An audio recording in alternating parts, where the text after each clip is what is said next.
So we recently saw some bullish activity from Tesla stock after a macroeconomic update in terms of monetary policy, but in this video, I not only want to go ahead and highlight why I think Tesla stock is likely to once again touch the $380 area once again in the short term, but I want to share some new information that we recently just got. See, Cathie Wood of ARK Invest and her team, they recently just published a new thesis for Tesla stock that is honestly pretty bullish in the next coming years, and I want to go ahead and share some points that I honestly agree with, but also provide some commentary on some things that I don't necessarily subscribe to. But with that said, if you haven't done so already, make sure to hit that like button, as it really does help out with the YouTube algorithm. I oftentimes forget to ask for that, but it really does help out. I'm horrible at doing this thing on YouTube, but also if you're new to the channel, make sure to hit that subscribe button as well if you found any value, and let's go ahead and kind of talk about it. Now, I want to just highlight something here that I find pretty interesting, because oftentimes in my videos in the past,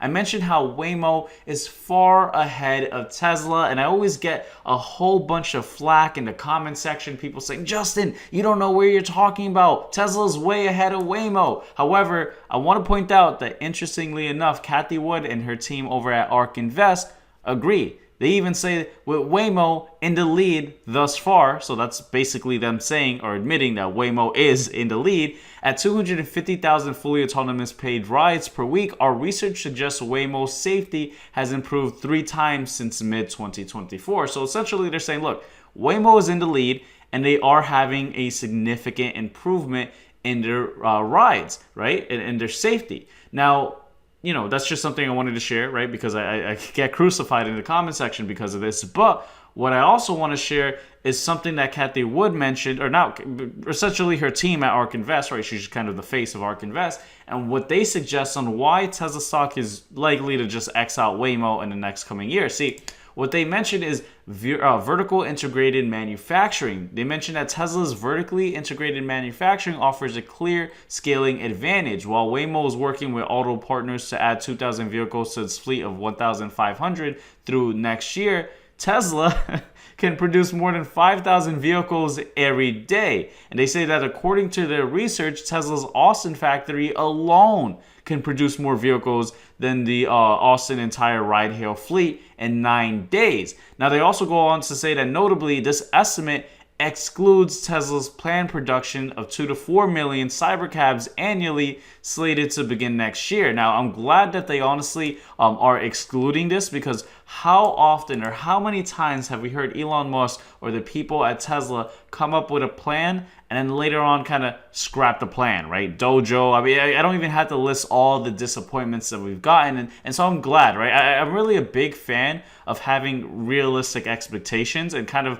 not being too optimistic. And so I'm glad that they're excluding this. Now, because you want to kind of be surprised in a positive way. If this happens, great. That's even better. But let's go ahead and, you know, plan for, what's the phrase? I think it's prepare for the worst, but plan for the best, right?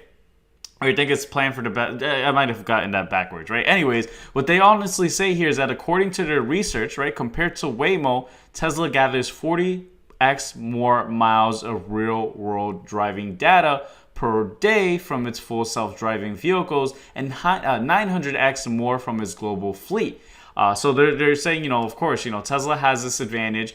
They mentioned that unlike Waymo's geofence models, Tesla data spans diverse geographies, enhancing its AI ability to manage edge cases, right? Because that's kind of a benefit that, you know, we have this multinational kind of scaling that will, of course, help the AI understand how to navigate different terrains, and that's also a plus as well, right? And so that's kind of their bullish thesis for why they think Tesla is going to outscale Waymo. But that's not really the important part. See, the important part is what they say here about costs per mile. See, they say that when operating at scale, Tesla's cost per mile can be 30 to 50% lower than Waymo, because it does not rely on other automakers, LiDAR, and extra hardware as shown below, right? So we know, of course, right, Tesla doesn't use LiDAR. Now, I've kind of criticized that in the past of how safe can it be, right? But let's kind of just take away what I've said in the past. The truth, the fact is,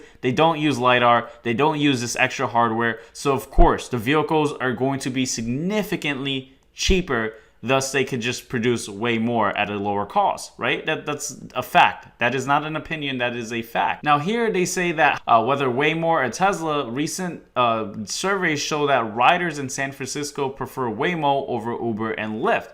Pretty interesting, right? So people are preferring Waymo. They said that late last year, Waymo's market share surpassed Lyft as shown below. So look, we're seeing Waymo pass over Lyft, right? People are fascinated with these robo taxis, and it's very likely they're saying that pretty soon we could see Waymo pass over even Uber, right?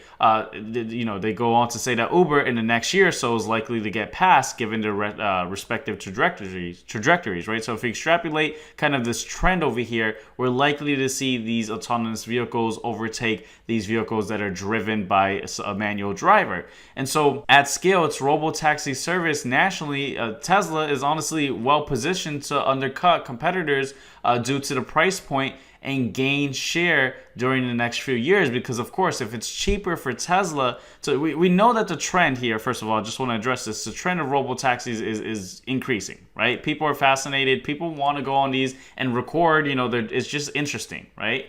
And of course, if it can make the rides cheaper, right, you kind of cut out the drivers. And then, of course, if Tesla could come into the picture and make it even cheaper, what ARK Invest is really suggesting is that the Tesla vehicles are likely to be priced the lowest. And so, of course, the consumer, when you're, let's say, in Manhattan and you're trying to go from point A to point C, you're probably going to choose the cheapest option. At least that's how I operate whenever I use the Uber or the Lyft app, right? Because I have both just because I have certain advantages for certain credit cards. But regardless, I always choose the cheapest Uber, right? I don't need the Uber XL or X or whatever it's called. I choose the cheapest one. And so if there was a cheaper alternative, of course, I would 100% use the cheaper alternative, which would be Tesla, right? In the future. And so that's something that they go on to mention. Now, I do want to mention something that I think it's kind of missing from ARK Invest's research. And this is the part where, look, I agree with almost everything ARK Invest is saying, but I'm not too sure about Tesla overtaking Uber in a certain aspect. So Tesla, yes, they can make the rides cheaper, but something I feel like ARK Invest is kind of neglecting is that, yes, right? Essentially, you have this kind of idea of owning the entire stack of the car production, the AI software, the hardware, energy insurance. All of that lets it scale faster than Waymo or others. But the counter argument, right? And I like to look at things from two different perspectives. Uber's counterpoint, the vertical integration that Tesla has isn't the only scaling model. See, Uber is asset light, and it already manages the largest global ride-hailing network without needing to build cars, right? And you're saying, okay, well, why does that matter? Well, it's about the data, right? You have driving data, and then you have what Uber has, which is ride data, right? Because Tesla can collect far more real-world autonomous driving miles than Waymo. That is true. However, the counterpart for Uber is that, Tesla has this driving data, but Uber has ride-hailing behavior data. See, that's kind of the part that is missing here, because you have billions of trips from start to endpoints, surge pricing patterns, routing data, real-time urban traffic flows across hundreds of cities worldwide. This is data that's, it's tied to the mobility economics, right? It's how people use rides, when and what price points, right, are suitable for people. And so while Tesla may have the vehicle data, at the same level, it doesn't have that mobility kind of marketplace data. And so Uber could leverage its logistic ecosystem to, Uber Eats, Uber Freight, to cross-subsidize and increase utilization, of course, which is also another, benefit, which lowers per mile economics without having to solely rely on, FSD miles, right? So that's something that I feel like ARK Invest is missing, and that's honestly why I've been holding on to Uber in my portfolio, right? Year to date, Uber is 53%. Now I didn't hold it the entirety of the year. I just currently have a swing position on Uber, and Uber is up 53.22% year to date, while Tesla, it's down 10.35%. So I haven't really been trading Tesla right now. I do have a position right now in Tesla, right? Because I recently said, hey, look, I'm bullish on Tesla. I just don't know if in the short term if it's going to break above 380, but I think there's a likely high probability that we are going to touch 380, especially as we are in this very bullish cycle right now where we just had the Federal Reserve, make an update to monetary policy. Now, they haven't officially made any changes, but we heard the kind of the narrative, the rhetoric from Jerome Powell,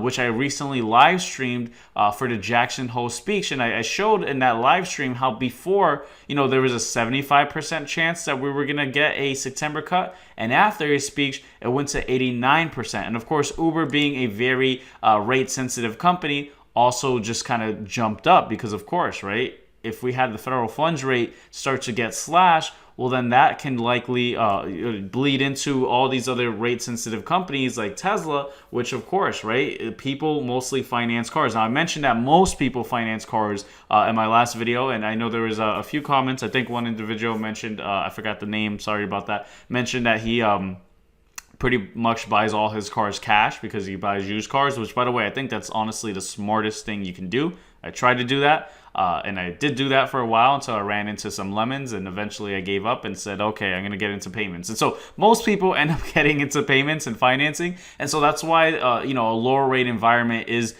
great for Tesla. Tesla is a beneficiary of a less restrictive rate environment. And so I think that, what we're seeing here is pretty self-explanatory, right? We're seeing volume pretty much pick up, and I always often say that volume is like the voting system for the market, right? So when you have a big candle going up and you have volume start to kind of increase significantly, that means that, there's people agreeing that this is the right move. We're currently above both the 200-day and 50-day exponential moving average. And then on the average directional movement index, we are starting to curl up. So there is some strength in this movement. And I think that if we continue to have some bullish catalysts come out for Tesla, right? We're still waiting for the news from Elon about updates to FSD. He has teased us on that, but I think there's a high likelihood that we can go up to 380. Now, once we're there, we're gonna have to reevaluate because I'm not too sure if Tesla will hold up around that area, as I think that's kind of an area where we're likely to start to meet some supply and then likely start to kind of consolidate. And that's why, I do have a current position on Tesla, but I have a bigger position on Uber. I've been more bullish on Uber. And I honestly, I've talked about in the past how there's a likelihood, honestly, I think this would be the greatest path for the collaboration with Uber and Tesla in the future, but who knows? Who knows? That is something that could possibly happen. But with that said, if you guys got any value in today's video, again, make sure to like, subscribe, and before you guys go, make sure to check out this video right over here, and I'll see you guys on that next video. Take care, guys.